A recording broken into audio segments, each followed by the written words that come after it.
Hi, today we are talking about sustainability in new build nurseries when you're looking to set up your own nursery, and I'm here with Hugh McEwen from Office S&M Architects, and you're a director there, Hugh. So obviously you work with a lot of people who are setting up their nurseries from scratch.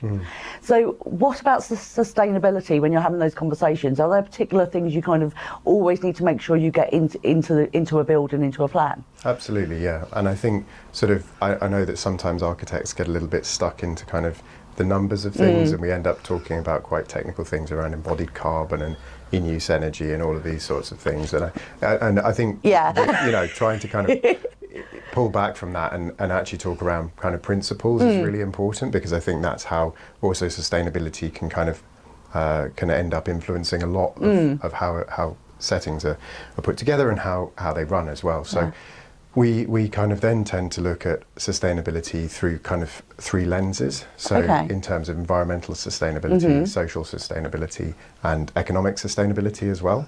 I recently learned that those three pillars were set out in this piece of research from 1987, and but you were using them without knowing. Yeah, we sort of had this sort of so it perfectly encapsulated sort of how you can look at things in those different ways. So, from an environmental sustainability point of view, yes, that is about using natural materials in settings and insulation, resources.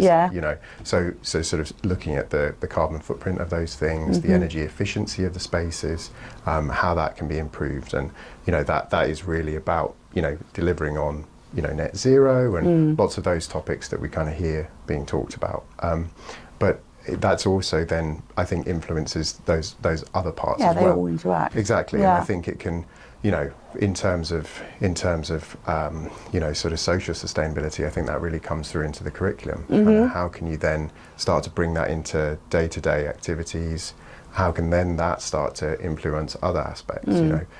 Huge amounts of kind of operational activities can be positively influenced by thinking around sustainability, from everything from food through to waste, and so if you can then bring some of those aspects into the day-to-day operation or the curriculum of a setting, then you can really embed that approach to sustainability kind of in how things are done on an everyday basis. So we've seen approaches to wormeries and composting, dealing with waste from a setting, and seeing how those things are then also sort of teachable moments as well. And I'm guessing they then all tie into the economic sustainability, because actually there's a lot of cost-saving things there that are going on that are also being used within the curriculum and kind of interacting. Yeah, you can kind of talk about economic sustainability or efficiency.